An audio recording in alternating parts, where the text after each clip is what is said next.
غادر الرئيس دار البلدية في موكب وطني رائع لم تشهده الإسكندرية من قبل، تجلى فيه إيمان الأمة بقادتها المخلصين، وظهرت مشاعر الشعب بكافة طبقاته وهيئاته نحو الأبطال الذين يبذلون كل جهودهم في سبيل الوطن المقدس.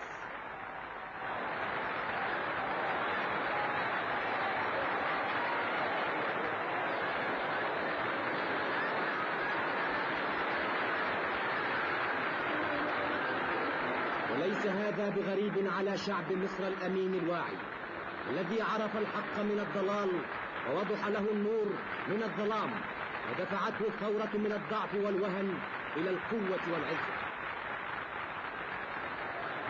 ولم تكن مظاهر الفرح والبهجة قاصرة على المواطنين من أبناء الإسكندرية وحدهم، بل اشترك إخواننا الأجانب بكل مشاعرهم وجوارحهم في فرحة اللقاء.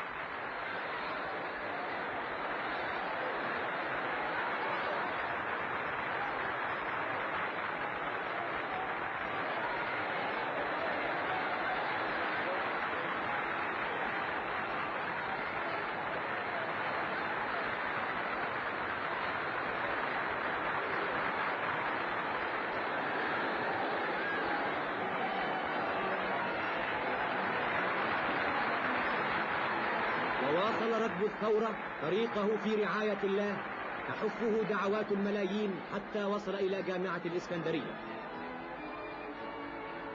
حينما وصل الرئيس جمال إلى قاعة الاحتفالات بالجامعة دوت بالتصفيق من الحاضرين، وعبر مدير جامعة الإسكندرية عن تأييد الجامعة لاتفاق الجلاء.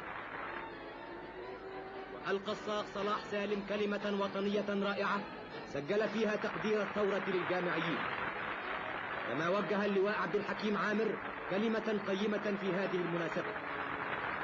وتحدث الرئيس جمال عبد الناصر وشرح اتفاقية الجلاء وما حققته من نصر لمصر.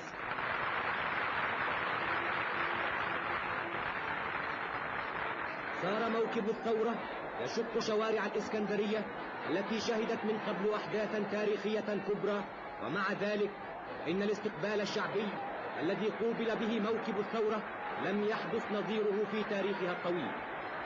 وحضر الرئيس وصحبه الاحتفال الكبير الذي أقامته الغرفة التجارية بالإسكندرية، ثم غادر الرئيس بعد ذلك حفلة التجار قاصدا إلى ميدان المنشية، حيث المؤتمر الشعبي الكبير الذي حضره أكثر من 250,000 مواطن، والذي أقيم بالمقر الرئيسي لهيئة التحرير بالإسكندرية.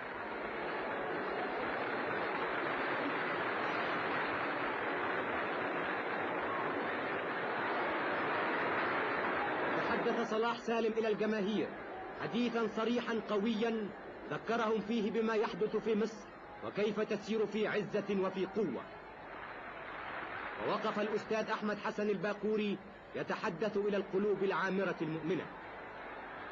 كانت عناية الله ترعى مصر وترعى جمال عبد الناصر، حفظته قبل ذلك من يد البطش والطغيان، وحفظته اليوم من يد الغدر والخيانة وهو يلقي كلمته التاريخية. نحتفل معكم اليوم بعيد الجلاء وبعيد الحرية، بعيد العزة وبعيد الكرامة.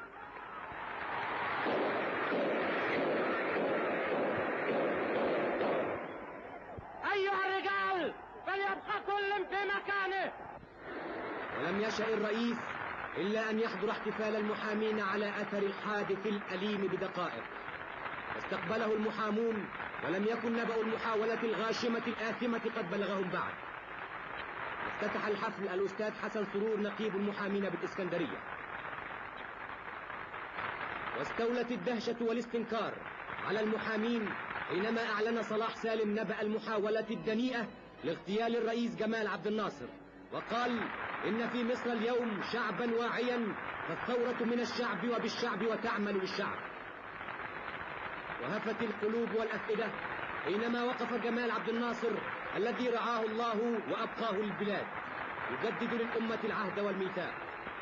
ولم يغادر الرئيس جمال مدينة الإسكندرية قبل أن يطمئن بنفسه على الذين أصيبوا في حادث الاعتداء المنكر، فتوجه إلى مستشفى المواساة وزار السيد أحمد بدر والسيد مير غني حمزة وتحدث معهما مبديا أسفه وأسف مصر على إصابتهما.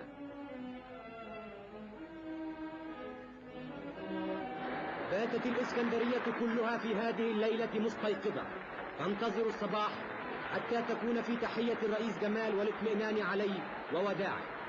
وطلعت الشمس على آلاف الآلاف الذين امتلأت بهم شوارع الإسكندرية من أبناء الأمة العريقة الوفية تردد الشكر لله على نجاة الرئيس، وتعبر عما في قلوبها من حب أكيد وإيمان أصيل بالثورة المصرية وبجمال عبد الناصر.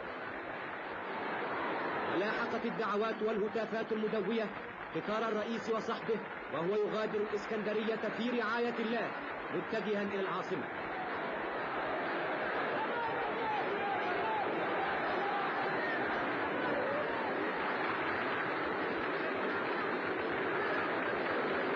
كان الوجه البحري بمدنه وقراه بكفوره وبلاده قد خرج بأسره ينتظر مرور القطار لكي يرى الجماهير الرئيس جمال عبد الناصر وصحبه رأي العين ويطمئنوا عليه، على حياته الغالية، حياته التي ترمز إلى كفاح شعب ونضال أمة في سبيل النصر وفي سبيل العزة.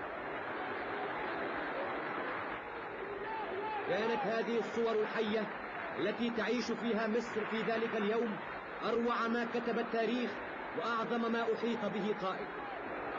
دعاء وتأييد وأعلام تعبر عن الغبطة والسرور والحمد لله تعالى. وكانت الأمة كلها تصب اللعنات على الخونة والأدعياء. شهد العالم كله استفتاء صريحا صحيحا بأن عقارب الساعة لن تعود، وأن الشعب الذي أيد ثورته وبايع قادته وآمن بأبطاله لن يتخلى عن مجده، بل سيسير إلى الأمام في طريق النصر الأكبر.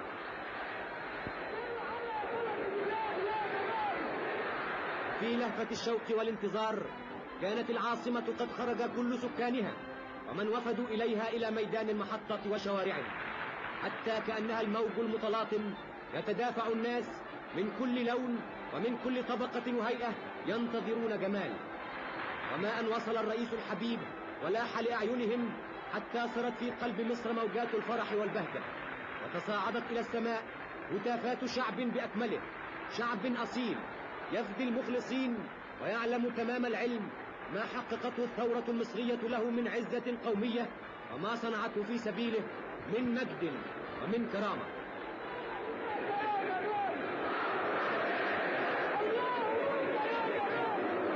تدافع الناس يود كل أن يقترب من الرئيس وصحبه لكي يصافحه أو يعانقه، واهتزت جنبات الشوارع والميادين بفرحة النجاة ونشوة اللقاء. وهكذا وصل موكب العزة والكرامة إلى ميدان الجمهورية، ثم انتقل إلى الجامعة حيث احتفلت بالرئيس جمال عبد الناصر احتفالا رائعا حافلا بالمعاني السامية النبيلة.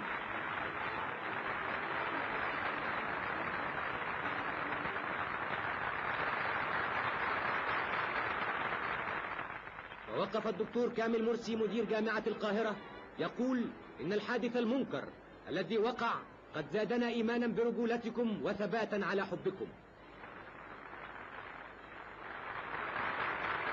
وقال مدير جامعة الإسكندرية الدكتور مصطفى السعيد إن الإسكندرية كلها تبرأ مما حدث فيها. وعبر الدكتور مصطفى نظيف عن الفرحة المزدوجة لمصر. وأوصى الصاغ كمال الدين حسين أساتذة الجامعة برسالتهم المقدسة. وقال الرئيس جمال عبد الناصر: نريد جيلا جديدا لا يعتمد على الأشخاص، فالأشخاص يفنون ولكن مصر خالدة أبدا.